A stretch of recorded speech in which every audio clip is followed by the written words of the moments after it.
Hello, hello, hello. Welcome to our first ever episode of Future is Female. Do not forget the rise of women does not require the fall of men. We need the men for everything. So today we have an interesting topic, which is, do financially stable or independent women intimidate the men?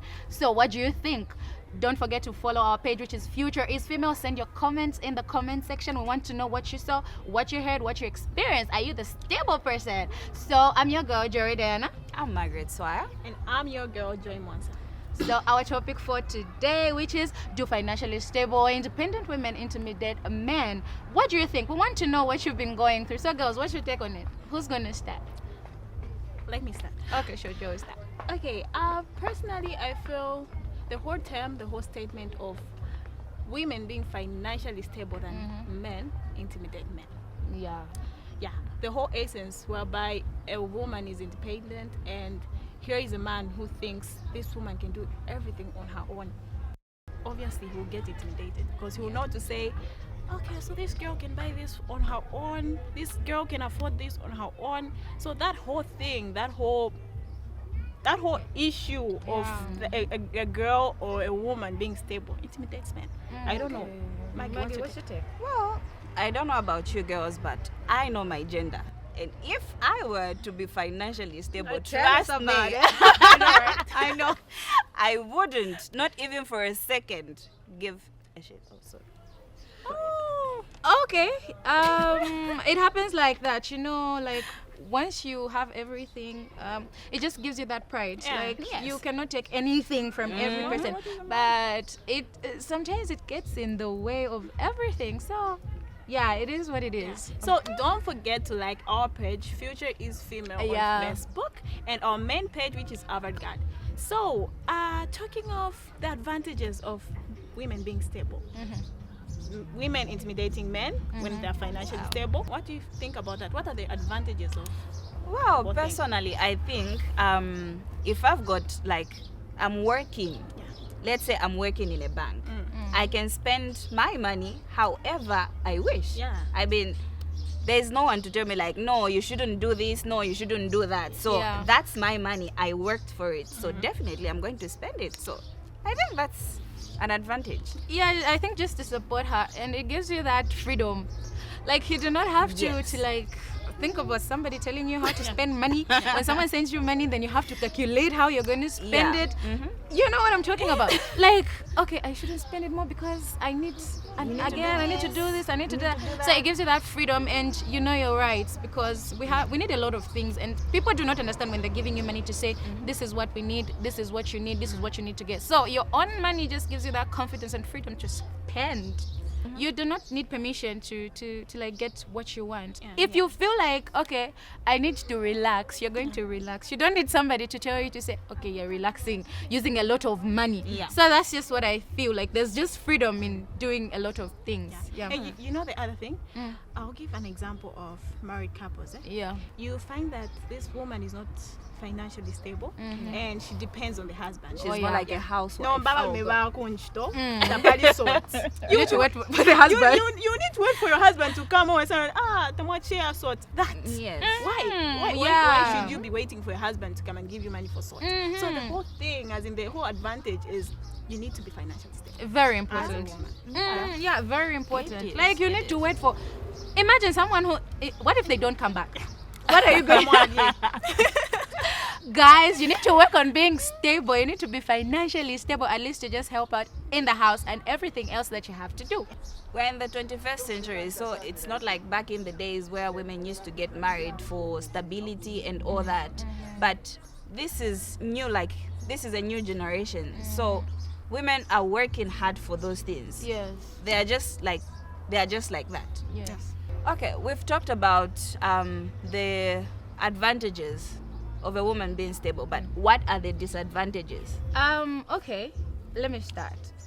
Just like the topic says, financially stable women or independent women intimidate men. Yes. That's just the thing.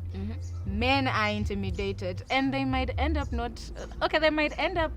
lonely. You get it? Somebody is scared of you, they cannot approach you because they feel even though a man was supposed to take up his duties of controlling you, not really controlling you but doing his duties, he's failing to do that because you are financially stable, you know what you want. And financially stable women, most of the times, will tell you to say, I know my worth. Yeah. And Oh, yeah. all the time, you're having conversation on who's going to do this, who's going to do that. So it just becomes so hard for somebody to think about controlling you, settling down with you, because they know you already have an answer for everything. So the disadvantage is you're going to intimidate men for sure.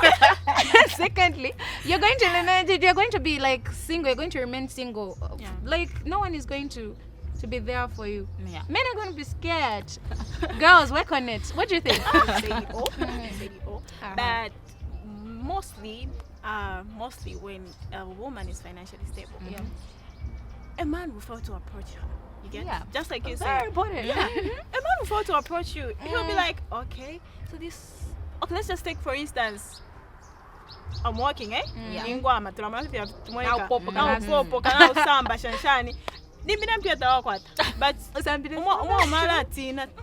For me to approach that lady, where am I going to start from? That gives you a hint to say men will be intimidated because of their appearance and the like. Now, take for instance, you have money, you have everything. A man is like, okay, so I can't say anything. I can't tell this girl. She's not even going to listen. Yeah, but I have money, I have that and How that. can you give So me? no wonder you find that women that have money, that have huge amount of money, balakokolokupa. Yeah, Because that's of the true. same. Yeah. To say, okay, here is this lady who's got everything, and also what am I going to do for her? Yeah, and, she and the doesn't like. need So me. I feel that's a disadvantage of a woman being. Like there are a lot of disadvantages. We want to hear your disadvantages, guys. We want to know what you think. Everybody wants to hear what you want to say, guys. So, guys, what are your advice to people out there who might want to be independent? Are you saying they shouldn't? Should you be independent or not? Well, I think for me, I would definitely love to be independent. I mean, I'm living under someone's roof, so that I'm limited to certain things. Yeah. So I would love to be independent. I mean, I need my freedom.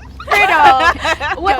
Okay, what's the responsibility of a boyfriend? What's the responsibility of your boyfriend, my boyfriend? To provide. I think That's the point. Okay, wait. We know it's to provide, but again, you should remember they are not your guardians. So, okay, what's the responsibility of your boyfriend? So you've said to provide, but at what level do they provide? Immediately you start dating, they're supposed to provide everything? Or what? No. I think there's always there's just that level, like, okay, there's the honeymoon phase and there's what. But when you reach that stage, I mean, he just has to provide. So Okay. And I feel there are some necessities that a guy needs to provide for you. Okay. There are some things that you need, they're necessary, you need them. So definitely your guy needs to provide for you. So I think a guy is there to provide for you, to give you what you want. To give you comfort. Yeah. Why did he approach you in the first place? So My goodness. So guys, you've heard everything that the ladies have said, and we want to know what you think. We want to know what a responsibility of a boyfriend is in your life. We want to know everything because we might have our views and you have something different. So thank you so much for being with us. Thank you so much for watching. We wait for your comments, and don't forget to follow us and send your comments. It's been your girl, Jerry Diana. I'm Margaret Swire. and I'm your girl, Joy Monson. And we're here to say Bye. bye.